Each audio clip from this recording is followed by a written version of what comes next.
Hi everyone at MANUP. We are here this morning, this afternoon even, with Laurie McPherson.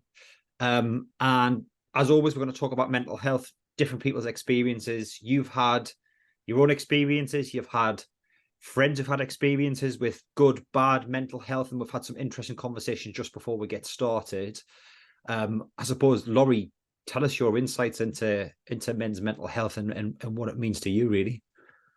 Yeah, so it's something I've unfortunately had a first-hand experience of a friend who had really poor mental health. He took his own life, Ian, a few years ago. And, you know, everyone says lovely person, life and soul of the party. This guy was the life and soul of the party. He was just brought the fun to every room, always made you feel special, like he was listening.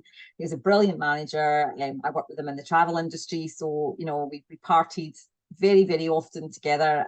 He had a huge group of friends, and it wasn't enough. He just didn't feel that he could get a handle on his mental health, which then led into addiction issues. And unfortunately, about 4 years ago, he ended his life, which is, you know, so sad. And I think it really made me sort of stop and think, if this can happen to someone who's so inherently cheerful and fun and all of those good things, it can affect absolutely anybody. I think there is a bit of a stereotype sometimes of you have to look depressed, or you have to appear sad, or you have to come across a certain way. You definitely don't. And he had struggles before, and we were aware of that. But I think it showed me particularly this can affect absolutely anybody. And there are so many factors at play in what makes up good mental health.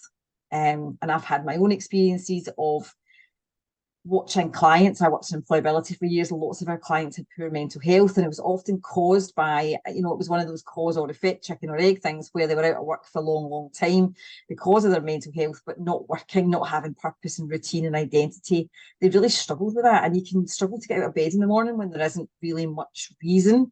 And they didn't feel they had much sort of purpose in life, I suppose. I remember one day, one of my lovely clients, we finally got her to go into a workshop setting, a group setting, after months and months of, you know, only working one-to-one, because she was really, really anxious. And when she came out, he gave her a green, you know, a green folder, a green paper folder. And she came out, and I said, "Oh, do you want, I'll keep that for you if you want." And she said, "Oh no, I'm going to take that on the bus with me, because it makes me feel important, and I've never felt important before."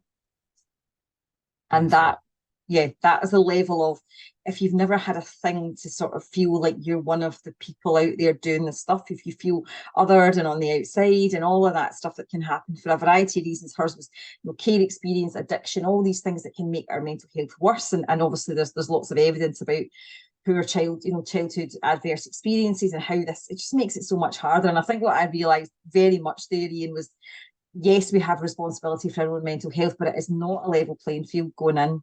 No, No, it's not. I had an amazing childhood with lovely parents who absolutely love me, and I still have struggled with depression at a point in my life. How much more difficult is it if you don't know that you're safe, that you're secure, that you're loved, if you don't have these fundamentals? It goes back to good old Maslow's theory of, you know, of how we act as human beings. If we don't feel safe and secure and all of that good stuff in our environment, how the hell are we ever going to get on and do the other things? It's just much, much harder. And it really made me realise that we have to level the playing field, and we have to give people a bit of time and space to work through their own stuff. But obviously, you know, it's so difficult to get seen by doctors. The problem we had was that people were trying to get help, they couldn't get it, and it's just such a long and lengthy process. So my kind of learning from it all was to kind of capture it early on and take some steps early on, if you can see warning signs. I can see them, is to deal with it head on, rather than wait until you sink into the pit, because it can be really, really hard to climb back out. Oh, incredibly difficult. And I think it's being able to spot those signs in yourself, and actually being able to spot those signs in people around you as well. And sometimes it's just very little subtle things. And Dan, our CEO, regularly talks about, actually, the first person that spots that's probably going to be your other half. Yeah. They'll see something change. They'll just be like, "What's the matter?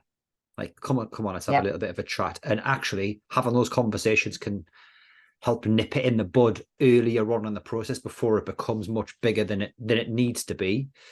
And that's one of the things that we regularly talk about. It's almost kind of preempting some of this stuff. And like, if somebody's struggling, or you can see it, like, have a conversation with them, have a chat with them, like, what's going on, and be receptive for the answers that come of it. And I had a conversation with somebody yesterday, which was phenomenal. And she said, well, you also need to ask that individual who you're going to have the conversation with, like, what conversation do you want to have?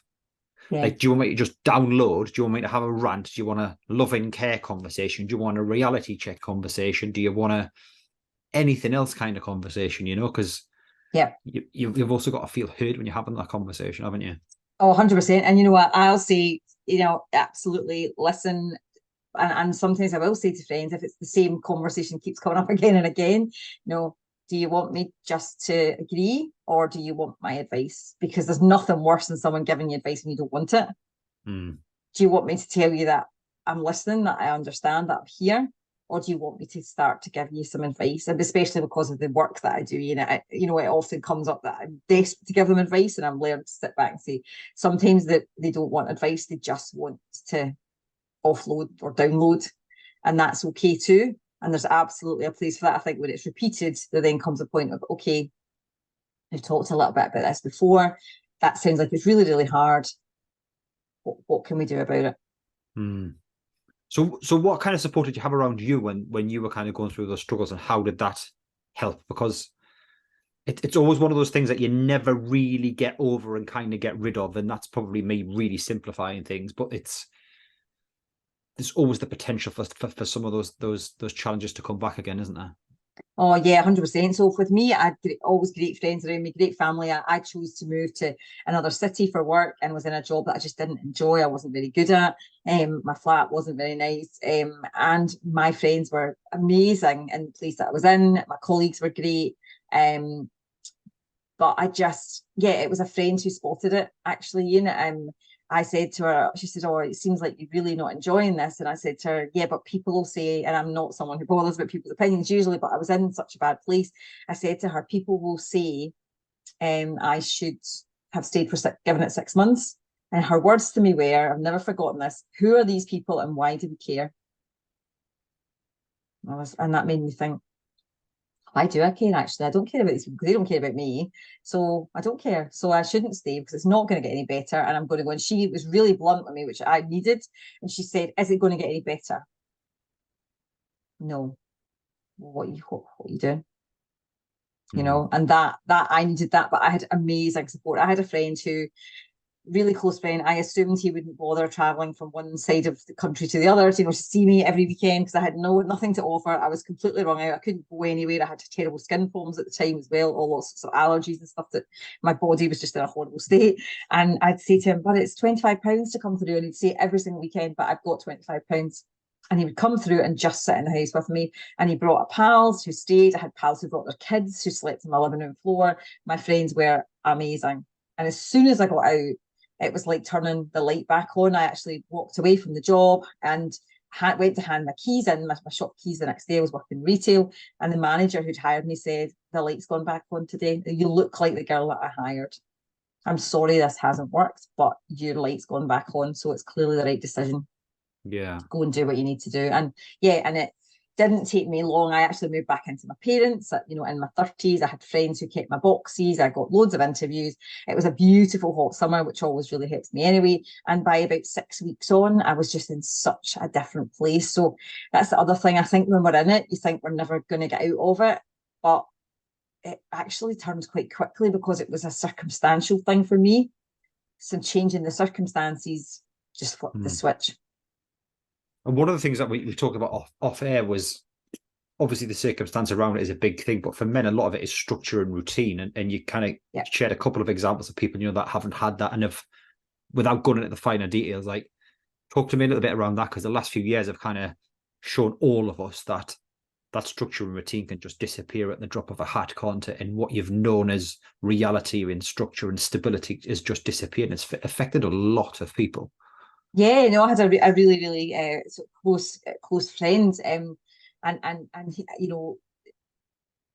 he stopped work obviously overnight, as lots of people did, was put on furlough, but he wanted to take another job because he knew that he would be much better with a structured routine. It was one of those where his work wouldn't allow him to take another job. And he just, stayed up all night, turned day into night, hated being out of his pattern with a passion. And it really, really hit his mental health, which has an effect on everyone around him. And what did him absolute world of good was getting back to work, getting back into routine. He's since had a promotion and loads of good stuff has happened in his work, and he's just in such a different place now from where he was then in the darks of despair. And we talked about it, quite openly. And he said, I wish I was able just to do anything to get me into a routine, but he wasn't allowed from an employment law point of view, and so he didn't. And I myself, and I got a bit of flack for this. The first day of the first lockdown, I was like, no, I can't do this. The Saturday before the first lockdown, actually, I went to my local Tesco and just said, can I work here? And I've been a retail manager, and she was just over the moon delighted. And I said, look, I cannot sit in the house for 3 weeks. I'm a really sociable person. I live alone for a start. I've massive extrovert, really busy social life. I'm usually out 3-4 times a week. I can't do this. So can I work for you? And it wasn't about the money, Ian. It was about, I knew I would have to get up. I'd have to shower, put makeup on, put clothes on, go to work. And that, I needed that. And I haven't had the period before where I had been depressed. I knew that if I didn't create that routine, I would just lie in bed all day, turn day into night, drink too much, eat too much, and it just wouldn't be good. Whereas actually that got me up and out. During the time I worked there, I also pivoted my business to be something that was more relevant. And by the time the situation there changed and she had to lay us off because it just was really, really quiet. We were a city centre store. My business had started to pick up, and I was getting messages and saying, can you help me with this? Can you do this for me? So I know, and I also spoke to other clients who I said, make sure you keep your mental health up. And they thought I was joking because they'd never had a problem with their mental health. And I said, no, COVID is going to really, that at the beginning of the pandemic, I said that this whole not having routine and structure can affect you quite quickly. The purpose and identity. And it's really funny. I went for a drink with a networking colleague, and I thought, she was quite a kind of, I thought she was going to be, quite a sort of, she's quite a well-to-do woman, and I thought she was going to have all the airs and graces when we sat down. And actually, two sips into a margarita, she confessed that one of her teenagers was having a horrible time with his mental health because of the pandemic, because he was just, again, a sociable kid who's used to out to play with friends and out to, football and all that. And she said, I've ended up going and playing football with my 15-year-old most nights because he just needs the kickabout and the fresh air and a bit of structure. And he's really, really struggling without it. And it was just really disarming. I thought, God, you do not know what's going on behind people's, facade. And during the first of the lockdowns, that beautiful weather, my folks had moved house and they're living on a main road, and my mum just sits in the garden on her chair in the front and spoke to everybody passing. So really quickly, she got the stories of the lawyer who, actually her husband is just not coping, and the older man who can't visit his wife in the nursing home. And she's every day say this immaculate man passes, but actually he can't visit his wife and he's so upset. And then the lawyer sits, and one day she sat down really heavily on the wall, and mum said, what's wrong? And she told her that her husband just was not coping, again, just in bed all day. She was being left with kids. She was really stressed. She thought the marriage was going to go. We can't know what is happening to people's mental health under the facade. So I think it's that. And this is one good thing to come out of the lockdowns, though I know it affected a lot of people's mental health really badly. I think people now get that there isn't as much of a facade, because we've had, partly because of the way we work, we've had to sort of see inside each other's houses and know how things work. We don't have to put up as much of a facade, because so many people, I had so many people on early calls, that were like a pilot on amazing money, and suddenly there was no work. Yeah. And they were like, well, I don't know what to do. And I mentioned it one night, there's an element of shame, because your whole identity is bound up in I am especially something like that, which you've worked really hard for. It's high status in society. I spoke to accountants and, salesmen at really high level, and pilots, suddenly nothing, no identity, nothing to pin themselves on, and no reason to get out of bed. And people struggled with it. It's quite interesting, like when you were talking about the off air and just now about having that structure in the identity. And we recognize how important that is for the elderly generation. Like, keep yourself mentally active, keep yourself busy, and that all, especially in the field that I work in financial services, that concept of retirement has almost disappeared completely, and it's a phased retirement. And a lot of people just keep themselves ticking over. And you've probably seen it. I know I have plenty of times as well, when that structure and routine stops, people just rapidly go downhill, and sadly, kind of that's the end of their life. But it's like, it's staggering how we don't almost relate that to us as the so-called working population need to do the same and have that structure and routine, and going out there and just having a bit of purpose. And I think that's incredibly valuable. Yeah, and I think that's the thing, because it was like, this is an emergency response. It's only going to be for a very short time. Initially, people thought, right, I'll just do it. But as it rolled on and on and on and on, people were just like, I don't know what to do. And then all the uncertain stuff, like, I remember waiting to be told that you're allowed to go and sit in a garden. Yeah. It was so, our bodies don't like that level of uncertainty. And you would book something and then it would cancel it again and do something, and it just felt like there was no point in anything, because you didn't know if it was going to happen or not. And we went through years of that, and it's just not good for our sort of adrenaline. And people talking about coming out the other end, some people have been massively affected. And some people realize they're quite happy in their own company, fine. Some people are actually still not readapted and readjusted to kind of getting out in the world. And I think a lot of people have become much more kind of insular because of it. And it's not much as it might suit us not to, and I'm the world's worst for working, every day home, and I'm sitting here every day at home in my jammies, which suits me absolutely fine. But I do, because of where I've been, I do make sure that is punctuated with networking, with meeting people, with seeing friends. I don't just sit in the house all week not speaking to anyone, because I know that isn't good for me. And in the work that I do, the flexible working argument comes up all the time, and working at home isn't good for people. And I'll always argue and say it's fine so long as they have a network outside of the house. That's when it goes wrong, when not only people you speak to is someone in the supermarket for 2 minutes. That's not great for us, actually, as human beings. Much as we might say, well, I'm introverted, or I'm quite happy in my own company, and all of that's great. I'm massively contented here on my own. But knowing that I was out yesterday morning, I'm out tomorrow night, and I'm out on Saturday night, that's fine. But if I was just sitting here looking at four walls all the time, not so fine. And I think if we're going to say absolutely yes, I will permanently work from home forevermore, hopefully, because it means I can get my work done, but I will always know that I have to punctuate it with some sociable getting out of the house. And at the time I'm whinging on and go, I suppose I better find some trousers that don't have an elasticated waist this morning. But really, the reality is, we do, as human beings, we do function better with company and with that structure and routine. 100%. Like, I can remember, similar to you, like, everybody thought 3 weeks is all going to be fine, it's all going to be over, and everything will be back to normal. At the time I was in an employed role, we'd been home based for 18 months before that, so we're kind of used to being at home. But we would go and see clients face to face. The technology was coming in, Zoom and Teams, where we could see the virtual clients, and some people were doing it. But like what you've just talked about, they just took me back to that time. And some of the people in my team, fundamentally, it was exactly the same job, you did exactly the same thing, just couldn't function. They couldn't function without that.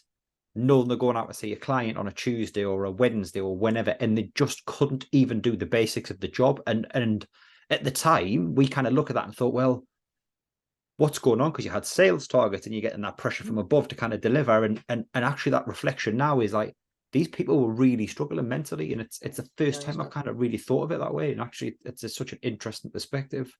Yeah, I helped as a really good friend who worked self-employed for a bit, and it just did not suit her. She worked during the night, she didn't sleep, it was just all out of sync. And at one point she sort of came to me and had a bit of an emotional moment, and she said, I just can't do this. And I said, look, get a job. I know that, self-employment is held up as this, everybody should do it. It's absolutely wonderful. It's wonderful if it works for you and you're making money. Yeah. Neither of the above apply. So let's just get you a job. And she, I don't know. And I said, if only there was someone who could help you with that, And she was like, oh yes. And then, and the next thing we know, she got a job. She'd applied. She said, even just talking to you took such a weight off my mind that she'd gone and done some applications, went through one of my quick courses, got the job, and is now in a routine and in work. And the difference is massive. She just hated working from home, and she can't cope with the structure. And she also chose copywriting as a career, which is basically people criticizing your work all the time. And she's massively anxious, and she was like, I can't do this. Why have I chosen this job, which is people judging and criticizing my work? You know, and when you think about it from that point of view, it's not for everybody. So we have to factor in what makes people function best. My brother says he would genuinely function much happier hybrid, because he loves people, but it just so happens his work is fully remote. He's not moving for hybrid because he loves what he does. He's like, in an absolutely ideal world, yeah, I'd love to get in the office twice a week and have that chat, because he's a sociable person. But you know, we don't always get everything exactly as we want it. But I think it's really valuable to know how we work best, Ian, because lots of folk don't, and then they put themselves in a situation and then they go, no, this is a horror. You know, I really thought when I started the business, I was going to go and book a co-working space, because I thought I'll never be able to work on my own from home. I was used to working in a really busy office. Clients used to see 12 clients a day, all my pals, bit of chat at lunchtime, often out for a pint after work. I couldn't envisage going from that to nothing. But within a few weeks, I was like, this is actually because I can get my work done. But I'm also going out to do an odd client, but at the time I still did a bit of face-to-face delivery. I do much less now, but that's a choice. And you know, I still do networking groups face-to-face, which means you are getting out. But yeah, there's no kind of one size fits all. I think the key thing is just to keep an eye on how you're feeling, where your mental health's at, and if it rolls on and on, you have to make a change. Because something I read recently, and I can't remember where, and I know that Lizzie Goddard has just spoken about it at Be Inspired, Danny Wallace's big massive festival all about all things mental health and self-care and looking after yourself. Is about the juggling the balls, and it's the rubber balls can bounce back up.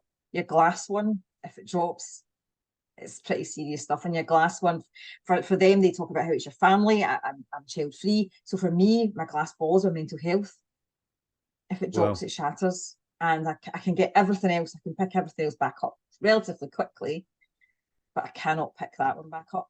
So I've got to not let it drop in the first place, and that bit is on me. I have specific hard things that I do in my week to make sure that I'm okay every single week, and those do not sort of they cannot really deviate.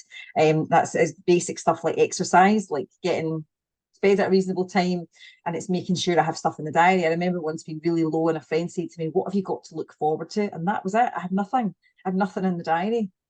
And this was years ago. I had no money, and now it's different. You know, I'm in a different financial position, and I get it, it's harder if you don't, but what have you got to look forward to? Is one of the things we have to have.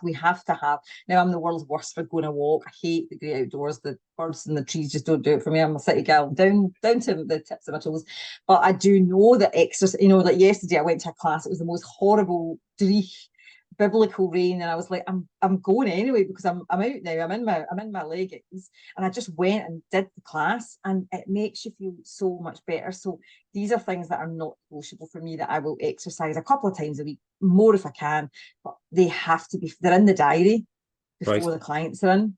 Yeah. And social stuff is also in, but I also now once a month take a weekend a month where I don't go out and socialise, where I can actually just have some time in the house, cooking, catching up on stuff, watching some TV, and I don't feel any guilt or shame about looking after myself, because I know what happens if I don't.